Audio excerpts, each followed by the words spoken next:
If you watched my Mortal Kombat 1 story review, you would know that I really did like the story for the most part, and I think it's probably NRS's best story mode so far, and I think they handled the characters really well.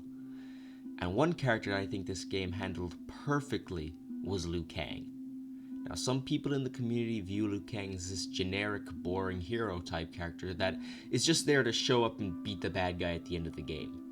Now, some of you watching this right now might be thinking, yeah, that's exactly how I viewed Liu Kang this whole time, and with the introduction of Fire God Liu Kang in Mortal Kombat 11 and the integral role he has in this game, Mortal Kombat 1, I think that this Liu Kang is the best one in a game yet, at least in the NetherRealm era, and I'll explain all of that to you today.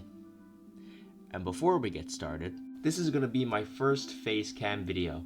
Yeah, FaceCam video. I know I did this on my live stream. If you guys want to see more of these FaceCam videos, or don't, let me know down in the comments below. Make sure that if you enjoy this video, go check out some of my other videos. And if there's anything you want to see me cover in a video, let me know down in the comments below. And if I make a video about it, I'll give you a shout out.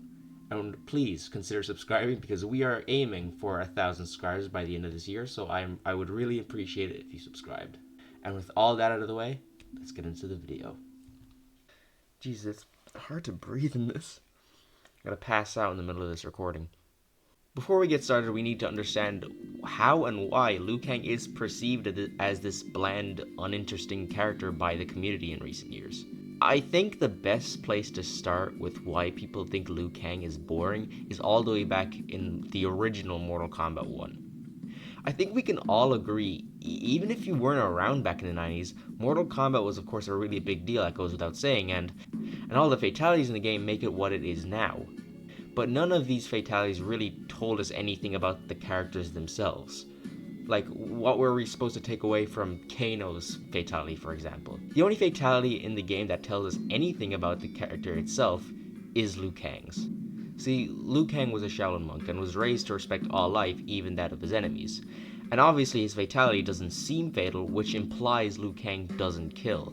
But people back then didn't seem to get it, so in the next game, Mortal Kombat 2, he did kill in this fatality, but they try to make it indirect, like, oh, Liu Kang doesn't kill him, the dragon does.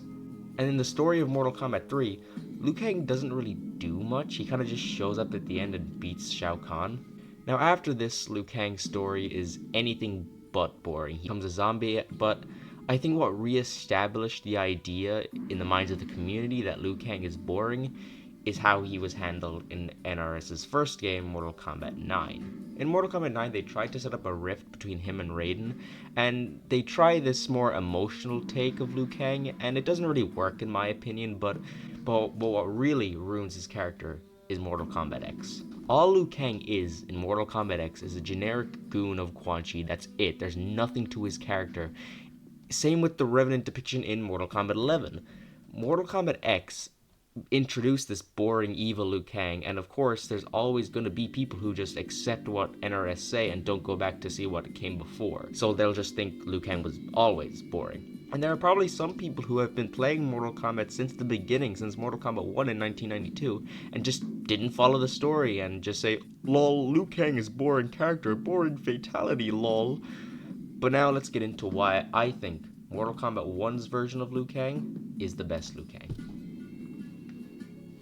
I think Liu Kang is the best version of the character because he is exactly what he is intended to be and is a mix of Liu Kang and Raiden. Fire God Liu Kang does what NRS Raiden couldn't, and that is be 1, be competent, 2, truly care for the heroes. Now, I'm not saying Raiden in the NRS games didn't care about the heroes, he obviously did, but I think it's conveyed much better in Mortal Kombat 1 with Liu Kang. Liu Kang shows he has confidence in the heroes because he shows he cares for them and he puts faith in them. He says he didn't want to be the Keeper of Time because he would go mad like Kronika, and instead he becomes the Protector of Earthrealm and he truly enjoys that job. And he does this all while being a good exposition character, which is where I think Raiden falls sometimes. Throughout the game, we see him give advice to characters and he doesn't just do everything for them. He doesn't just tell Raiden, hey, this is how you beat Kung Lao so you can represent Earthrealm. He lets Raiden grow as a character and figure it out himself. When Johnny Cage fights Sub-Zero at his house, he doesn't just tell Johnny, hey, don't try and fight him. He lets Johnny figure it out himself and lets him deal with it himself. Instead of just going out and fighting Shang Tsung himself, he puts faith in the heroes to do it. He acts this way the entire game, and the advice he does give to characters in the game is really well done, and I really like his relationship with Raiden in the tournament section of the game. You never see him do something stupid. He never accidentally kills Raiden. He doesn't just let Kung Lao get his neck snapped by Shao Kahn. He always comes across as a wise god, which is exactly what Fire God Liu Kang is supposed to be. And the best thing I like about Liu Kang is he's not just another version of Raiden. He still feels like Liu Kang, which I really do enjoy that. And trust me, Liu Kang is not the only thing Mortal Kombat 1 does well with Mortal Kombat. And that's why I think Mortal Kombat 1 Liu Kang might be the best Liu Kang, or at least the best Liu Kang in a very, very long time. And so that's about it. If you agree with this video or disagree, let me know down in the comments below. If you want to see more of these FaceCam videos, then let me know down in the comments below and I'll be sure to do more. Make sure that if you enjoy this video, go check out some of my other videos, and if there's anything you want to see me covering a video, let me know down in the comments below, and if I make a video about it, I'll give you a shout out. And please, consider subscribing because we are aiming for 1,000 subscribers by the end of this year, so I'd really appreciate that. Don't forget to join my Discord, a link to that will be down in the description, and thank you all so much for watching this video, and I will talk to you all later.